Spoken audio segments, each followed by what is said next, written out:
உலகை எழுப்பும் ஞாயிறு அங்கே குடியிருப்பான். அவன் ஆனை முகத்தனின் அடியவர் மனத்தில் ஒளியாய் வந்து கொலுவிருப்பான்.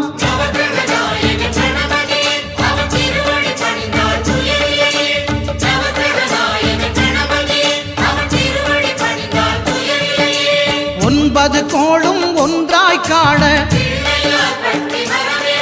அங்கு கற்பகம் என்னும் கடவுளின் மெய்யில்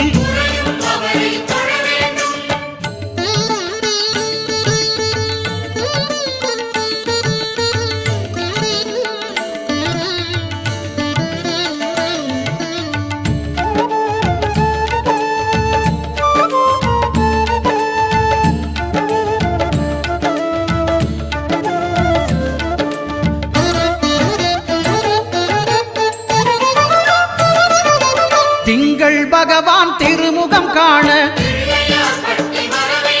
அங்கு கற்பக பெருமான் தொப்புள் குழியில் திங்கள் பகவான் திருமுகம் காண